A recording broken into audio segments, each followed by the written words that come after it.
All right, welcome back to Operation American Dream. Hey, so friend of the show is on, Albie Masland with TravisManion.org. You've been on before. I have. We've talked about Travis Manion. It's always good to run into you because I see you a lot, man. Yeah. I mean, or once in a while, I guess. Not a lot.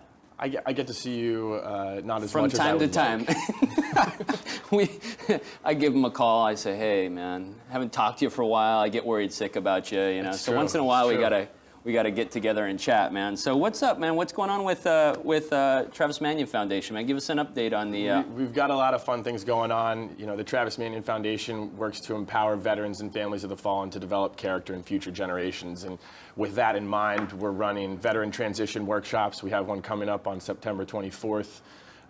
We're training these veterans and family members of the fallen to then develop character in the future generations, and that's something that Matt has a big role in. Yeah, so Matt Peace is with us, man. So you went through, you're a Navy veteran, right? Yes, sir. How long did you spend in the Navy? 10 years. 10 years. So what, two enlistments, basically? Pretty much, yeah. And then you got out, transitioned out, and so how'd you get hooked up with Travis Manion? I met Albie and heard his story about doing Operation Marathon, and it was just really inspiring. So what was Operation Marathon all about? That was when I ran across the country. Yeah, just you know, that was just when I ran. A little jog. Yeah, it was just when I ran across the country. 3,025 miles, right? Yeah, we've talked about that Thanks in for being depth, man. accurate. The amount of shoes and so you heard a story about running across the country, and you're like, man. Yeah, I mean, that's always something that's just been, you know, really mind-blowing to me. Yeah. I was like, dude, if you ever want any help or need a teammate, let me know.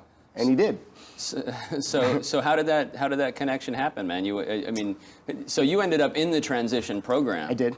So tell me about it, man. Tell me about well, first, Albie, what's the aim of the transition program? What are you guys aiming to do? Well, I would say that we've gone through a number of different iterations with it.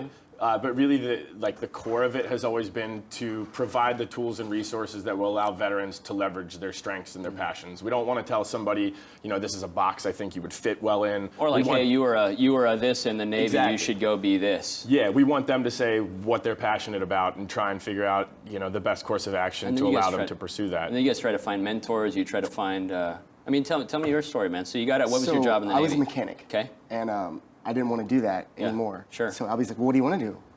And no one really had asked me that. They were like, this is what you should do. I was going to say, everybody that goes into the Navy always knows exactly what they want to do and picks the MOS or the And that was job the cool thing about them at TMF. It's like, what do you want to do? It's like, well, I want to be an artist. And within a week, he had me in connection with Elizabeth Washburn from Combat Arts.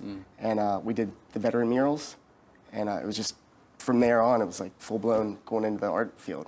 That's awesome. I was going to school for art. I ended up getting my associate's degree at City College, and with their help, I got into an internship at an art studio in Barrio Logan. Ah, that's I worked there awesome. for like 2.5 years. So and then you decided? How'd you hook up and become the program coordinator for? So Manion? the job interview was kind of like, hey, you got to run halfway across the country with me, you know. And I was like, all right, yeah, I can do that. And well, that's how you connected up in the first place, right? Yeah. So we did Operation Samalama in April of this year. So Albie, Operation Samalama, we kind of went over that before, but Definitely. Samalama, talk about what his name was Sam. Yeah, right? his name was Sam Leonard, nicknamed Samalama, and he was a guy at 73 trying to, you know, chuck it from Tampa, Florida to California. Wasn't able to finish. Had Due to to stop health in, issues, had to stop in Houston due to stomach cancer and other health complications. And we're all about if not me, then who at the foundation. So when we heard the story, you know, it was on my table. Let's finish this thing. Yeah, well, and I knew Matt and our other friend Nick Biazzi were the perfect people to go out and finish it. You know, they're both really good examples of veterans that have been through our programs and are now mentors and ambassadors through our other programs. And, you know, to see Matt come out of that, you know, now as our program coordinator working with those same veterans through the same timeline that he went through is really a beautiful thing. Tell me about 2 days in. 2 days in was good. This was one of the worst days of the whole thing. See, I didn't know that, but I feel like I'd be 2 days in and I'd be like, wait, where are we on this map? It hit me on the drive out. We were somewhere like in East Arizona, and we're just sitting there looking out the window. I was like, man, we are in the middle of nowhere. Like, if something goes wrong, like, you know, we're out here. And but I have to say, we had a really good team. And nothing went wrong at all. Okay, so the whole trip. So the alter ego of that feeling is, tell me about the finish, man.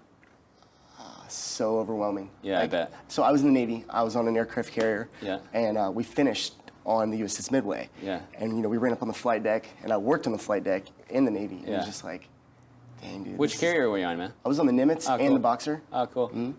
Yeah. Well, that's crazy, man. So what else is going on with Travis Manion? You said you had some transition classes coming up. Yep. We have one September 24th. What I'll say too is like I always talk to you, and it always sticks in my head because it's not just like a good veteran philosophy or like it's just a life philosophy of that. If not me, then who? Yeah. You know, that's like what you guys kind of live by, and it's just such a powerful statement, man. And really just like even beyond that, like we're really trying to own the character space. We want to be able to connect the veterans, connect the families of the fallen, empower them to work with youth and help build character. And in doing so, we're providing meaningful, renewed sense of purpose for these populations, but also we're building better communities. And that's more than anything the overarching point that we're trying to get to. And I'd be remiss if I didn't give you the opportunity to talk about who Travis Manion was. I mean, the Travis Manion Foundation, we always talk about this, but it's always important to remember Definitely. who Travis was Yeah. and that this all came from Travis. So Yeah, he was a first lieutenant in the Marine Corps, and he made the ultimate sacrifice in 2007. I never had the privilege of meeting him, but by all accounts, he was someone who lived his life very much by these words, if not me, then who. You know, he was a G.I. Joe. He was a bigger than life character that led from the front. And, you know, it's no wonder that somebody like that could inspire posthumously all of this good work to be done.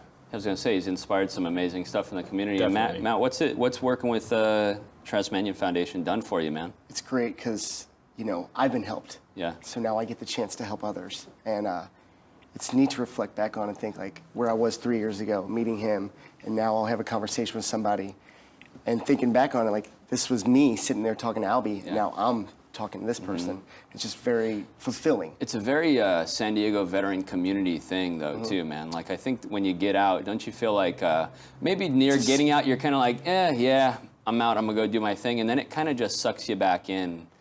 Definitely, yeah. I mean, I feel like the same reason that people serve in the first place, like, kind of draw people to service after the fact in their communities. And I think it's just a cool thing about the veteran community. It's very cool. If anybody wants to get involved or wants to help out, what do you guys need? We'll roll your So we URL. have our 9/11 Heroes Run coming up on September 18th, which is a big event that we're having. It's going to start and finish on the USS Midway, so we're pretty pumped about that. And you can go to travismanion.org to register, and I believe the prices are $37. Yeah, $37 right now. But that's definitely something that we want people to do. It's a great day to come out, honor the fallen, challenge the living, bring the community together, and really sort of remind everybody what we should be remembering on that day. So we need volunteers. If somebody doesn't want to run, they can come and help out. Definitely. So if you want to volunteer, even if you don't want to run like me, Sure. Non-runners, welcome to apply. So travismanion.org. Thanks so much for coming in, guys. I appreciate it, man. Thank you. Always appreciate you guys.